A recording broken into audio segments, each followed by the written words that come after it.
নিজের খারাপ অবস্থার কথা ভেবে যদি আপনি নিজেকে ভাগ্যহীন অপয়া মনে করেন, আজকে আমি রান্না করছি চিকেন, আর ওদিকে করলা দিয়ে আলু ভাজি, আর হচ্ছে বেগুন ভাজি। অন্য দিনের মতো একটু রান্না হবে, আর সেই সঙ্গে একটু কথা হবে। নিজের খারাপ অবস্থার কথা ভেবে যদি আপনি নিজেকে ভাগ্যহীন অপয়া মনে করেন, তাহলে আজকে বুঝিয়ে দেব আপনি আসলে কতটা ভাগ্যবান। ধরুন, এই মুহূর্তে আপনার ফ্রিজে খাবার রয়েছে, পরার মতো পোশাক রয়েছে, মাথার উপর একটা ছাদও আছে এবং ঘুমানোর জন্য একটা জায়গাও আছে।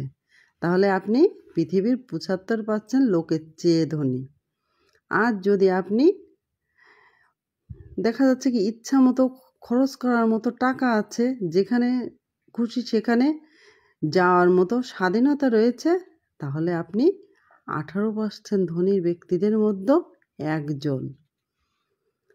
আর এই মুহূর্তে যদি আপনি শারীরিকভাবে সুস্থ থাকেন, তাহলে আপনি ২০ লক্ষ লোকেদের চেয়েও বেশি ভাগ্যবান, যারা এই সপ্তাহের মধ্যে মারা যাবে। এতক্ষণ আমি যা বললাম তা যদি আপনি মনোযোগ দিয়ে শুনে এবং বুঝে থাকেন, তাহলে আপনি পৃথিবীর ৩ মিলিয়ন লোকের চেয়েও বেশি ভাগ্যবান। আর যারা লিখতে পারে না, পড়তেও পারে না এবং তাদের চারপাশে থাকা তথ্য জ্ঞানকে ব্যবহারের সুযোগ পায় না, মনে রাখবেন, জীবনটা কেবলমাত্র না পাওয়ার দুঃখ কষ্ট নিয়ে অনুযোগ অভিযোগ জানানোর জন্য নয়, বরং আপনি যা পেয়েছেন এবং আপনার যা আছে তার জন্য কৃতজ্ঞতা থাকাই হচ্ছে জীবন। তাই মন থেকে খারাপ বিষয় ঝেড়ে ফেলুন আর ভালো চিন্তাভাবনা বাড়িয়ে তুলুন।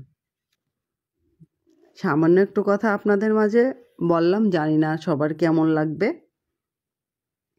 আর আমার রান্না শেষের কাছে হয়ে গেছে। এই যে নামানোর আগে আমি চিকেনে একটু গরম মশলা দিয়ে দিলাম। আমার মনামা চিকেনটা একটু বেশি পছন্দ করে, কিছুদিন বাদে বাদে খেতে চাই। একবার রান্না করলে তো যদি ২ দিন থাকে, শুধু তাকে দাও, একটা মাংস দিলেই খুশি। বেশি অবশ্য লাগে না, দেখা যাচ্ছে কি একটা দিলাম, ওটাতেই আমার মনামা খুশি হয়ে যায়। আর বেগুন ভাজি আমার রীতিমণির খুব খুব প্রিয়। কিন্তু যখন ভাজি করি তখন আমার মেয়েটার কথা মনে পড়ে, কারণ ও তো বাসায় থাকে না, ও ঢাকায় পড়তে গেছে, এই জন্যে ওরও আর খাওয়া হয় না। আর বেগুন ভাজি আমার মনা বেশি পছন্দ করে, আর ওর বাবা খায়, আর আমি খাই না।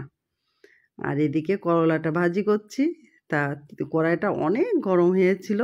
আমি পাশে বেগুনগুলো একটু সরিয়ে রেখেছি, রেখে মাঝখানে করলা আর আলু দিয়ে দিলাম। পরে আস্তে করে বেগুনটা পাশ থেকে তুলে নেব। তা করলা ভাজিটা কিন্তু আমার ভালো লাগে। আর এই যে সামনে গরম আসছে, তো এই গরমের দিনে করলা ভাজিটা শরীরের জন্য খুবই ভালো। শুধু করলা না, যে কোনো তিতে আর খাবার তালিকায় তো একটা শাক থাকা ভালো, ওটাও শরীরের জন্য ভালো। আর এখানে আমি ৩ পিস একটু পাবদা মাছ পেঁয়াজ দিয়ে ভাজি করে নিলাম। এই ছিল আজকে আমার রান্না। পাবদা মাছ কিন্তু ভালোই লাগে, ভাজিও ভালো লাগে, ভুনাও ভালো লাগে খেতে। তা আমার রান্না